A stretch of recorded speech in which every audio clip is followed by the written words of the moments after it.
You're listening to a collection of dark love poems by Edgar Allan Poe, a presentation of the Molotov Literacy Project, produced and read by Molotov Theater Group co-artistic director Alex Zabistovich.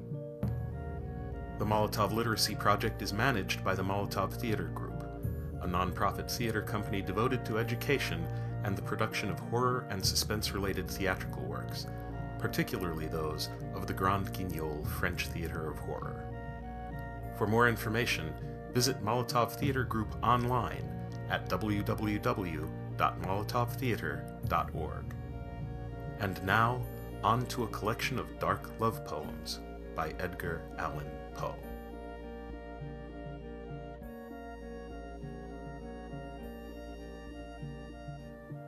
Annabel Lee by Edgar Allan Poe. It was many and many a year ago, in a kingdom by the sea, that a maiden there lived, whom you may know by the name of Annabel Lee. And this maiden, she lived with no other thought than to love and be loved by me. I was a child and she was a child in this kingdom by the sea, but we loved with a love that was more than love, I and my Annabel Lee, with a love that the winged seraphs of heaven coveted her and me.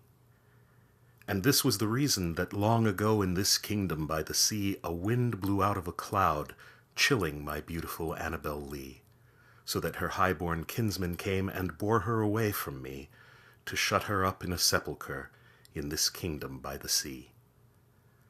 The angels, not half so happy in heaven, went envying her and me. Yes, that was the reason, as all men know in this kingdom by the sea, that the wind came out of the cloud by night, chilling and killing my Annabel Lee. But our love, it was stronger by far than the love of those who were older than we, of many far wiser than we.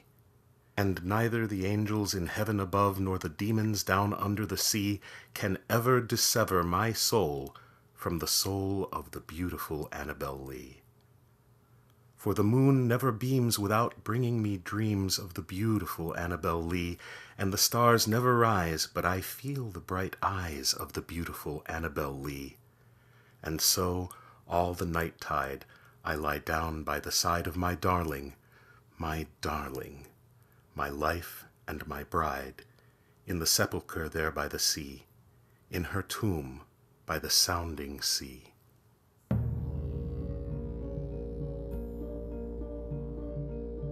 Romance by Edgar Allan Poe. Romance, who loves to nod and sing with drowsy head and folded wing among the green leaves as they shake far down within some shadowy lake. To me, a painted paroquet hath been a most familiar bird, taught me my alphabet to say, to lisp my very earliest word, while in the wild wood I did lie, a child with a most knowing eye.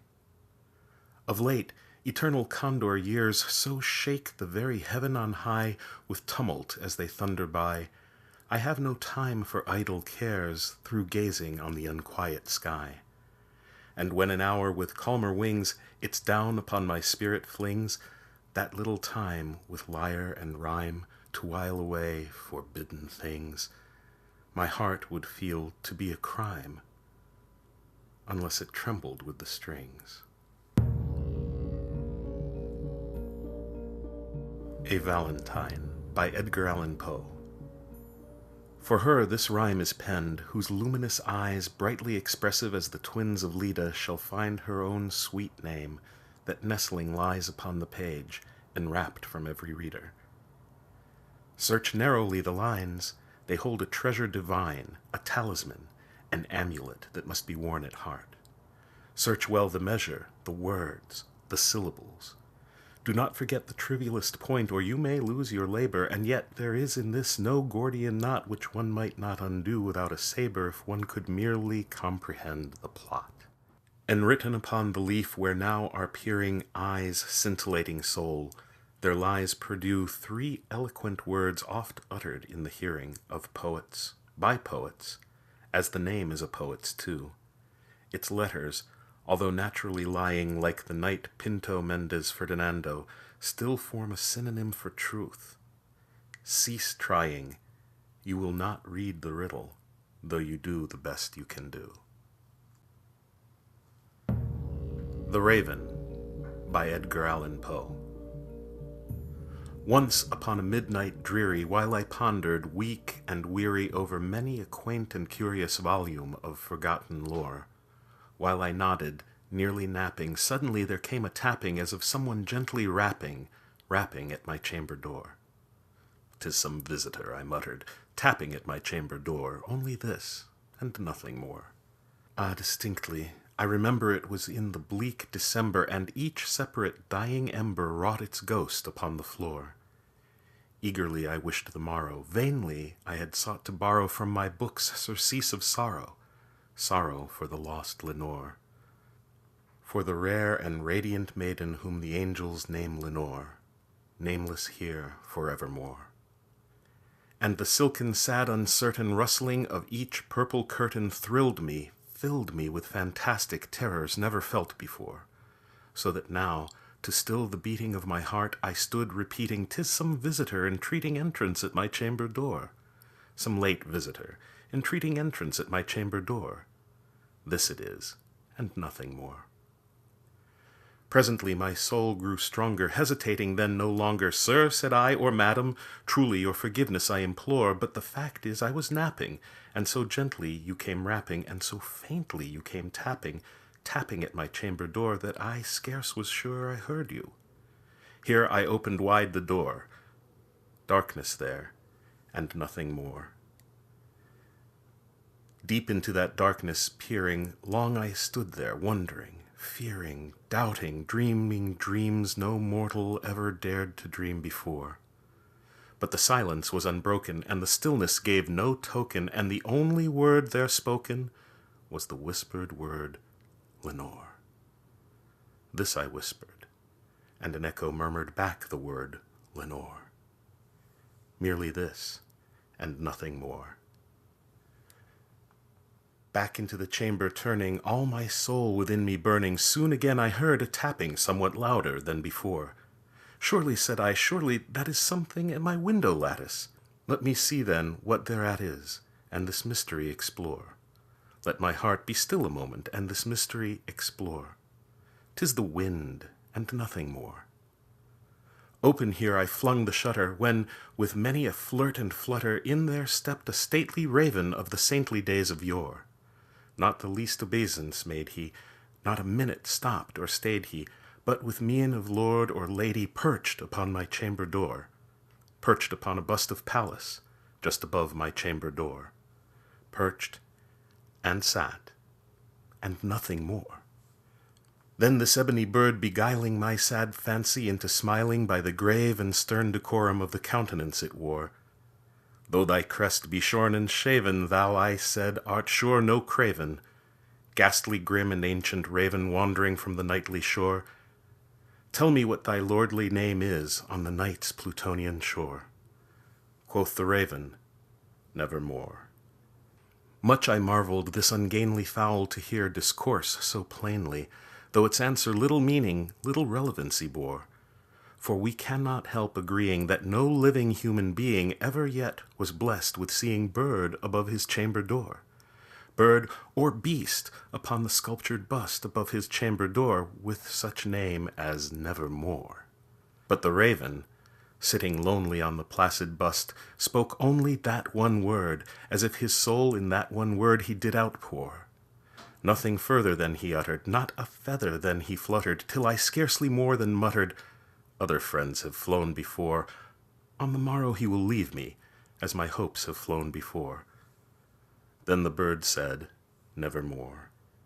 Startled at the stillness broken by reply so aptly spoken, "Doubtless," said I, "what it utters is its only stock and store, caught from some unhappy master, whom unmerciful disaster followed fast and followed faster, till his songs one burden bore, till the dirges of his hope that melancholy burden bore, of never, nevermore."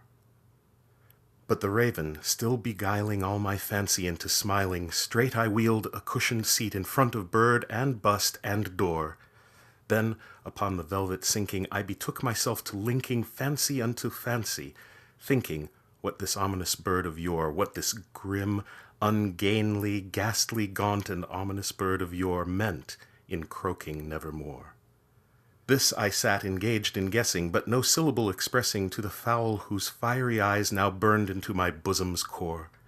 This and more I sat divining, with my head at ease reclining on the cushion's velvet lining that the lamplight gloated o'er, but whose velvet violet lining with the lamplight gloating o'er she shall press, nevermore.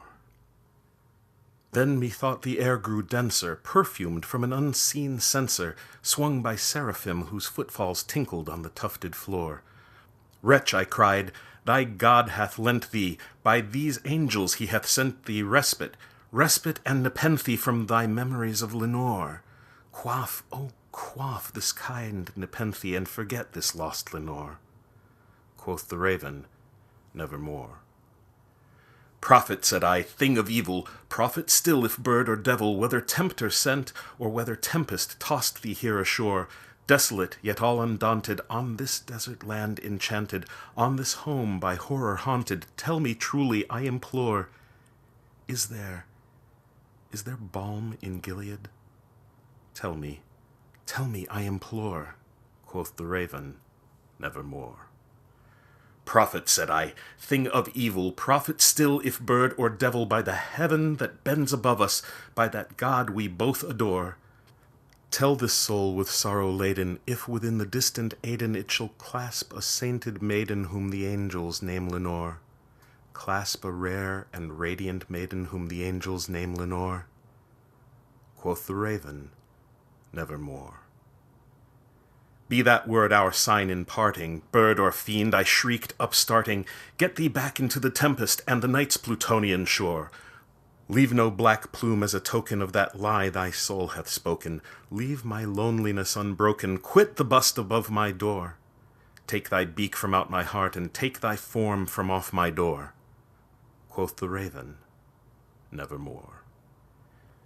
And the raven, never flitting, still is sitting on the pallid bust of Pallas just above my chamber door, and his eyes have all the seeming of a demon's that is dreaming, and the lamplight o'er him streaming throws his shadow on the floor.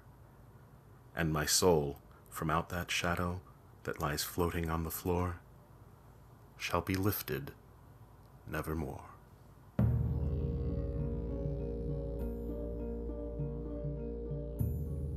You've been listening to a collection of dark love poems by Edgar Allan Poe, a presentation of the Molotov Literacy Project, read and produced by Molotov Theater Group co-artistic director Alex Zabistovich.